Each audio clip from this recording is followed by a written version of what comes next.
મારા માટે એ ચીઝ અને બટર ઢોસો અને બેના માટે પ્લેન ઢોસો. અને જો અને એવું હોય તો તું ના લાવતો બેટા, બીજા કોકની જોડે મોકલજે. તને આ રીતે પીરસતા નહીં જોઈ શકીએ. બસ ખાલી મારો ઢોસો થોડો ક્રિસ્પી રાખજે. હા ઠીક છે મમ્મા, આવ બેસ તું. બેટા, તને આવી હાલતમાં મારાથી નથી જોવાતો.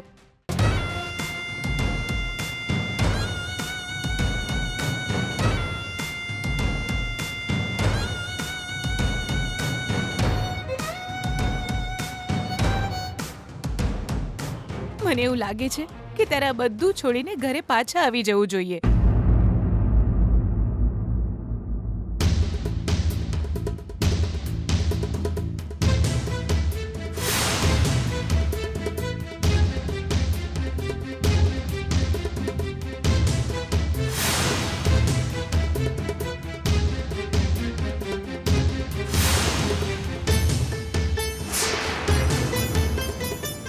આવ મમ્મા, આવ બેસ ને. આય બેના આય. બેટા, જો તારી અને ઓલા બીપી વૈષ્ણવની જે શરત લાગી છે ને, તું જ જીતે. હું કહું છું ને, જોઈ લેજે તું.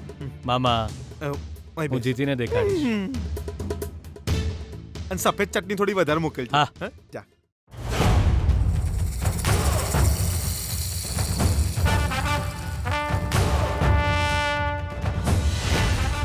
તે અત્યારે શું કર્યું ભૈલા? મેં થોડી વાર પહેલા તને કહેલું ને બેના, મને સાબિત કરવાનો એક ચાન્સ આલે એવું મેં તને કહેલું ને એના. અને ભગવાને એ જ ચાન્સ મને અત્યારે જ આલી દીધો. જો તું કહેતી હતી ને બેના કે વિજય જીત તરફ એક ડગલું આગળ ના વધવો જોઈએ, સો એના નોકરીમાંથી કાઢી મેલે એની વ્યવસ્થા તાર ભાઈએ કરી દીધી છે.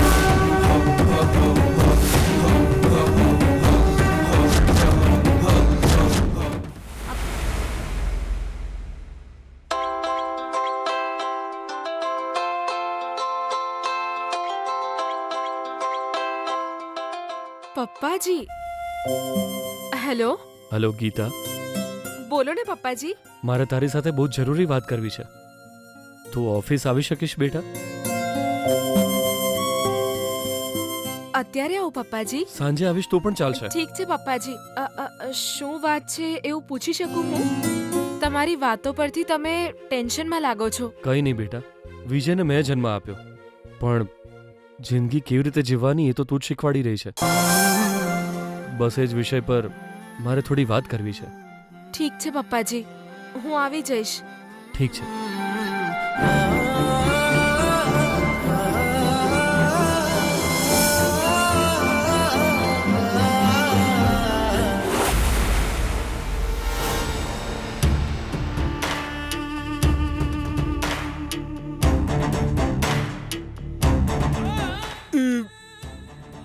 વિજય, ઢોસા સખત હતા.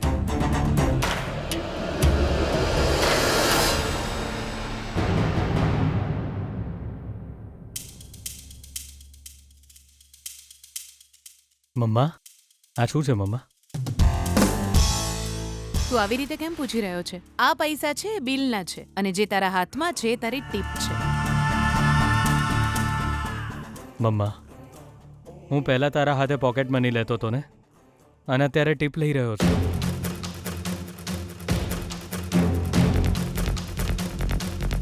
મમ્મા,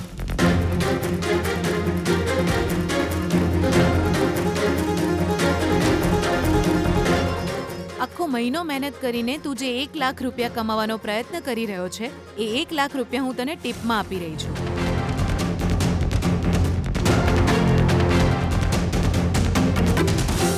આ પૈસા પેલા વૈષ્ણવના મોઢા પર માર અને મારી વહુને જલ્દીથી ઘરે લઈ આવ બેટા.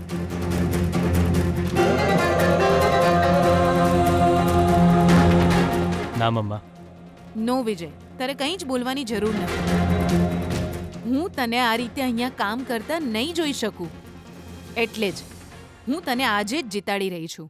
આવી રીતે જીતી જવું એ યોગ્ય કહેવાય? આ મારી કમાણી નથી, આમાં મારી કોઈ મહેનત પણ નથી મમ્મા. જો હું આ પૈસા લઈ જઈશ ને તો હું આજે જ હારી જઈશ મમ્મા. વિજય, હા મમ્મા, આઈ રિક્વેસ્ટ યુ મમ્મા, મને જીતવા દે. પ્લીઝ.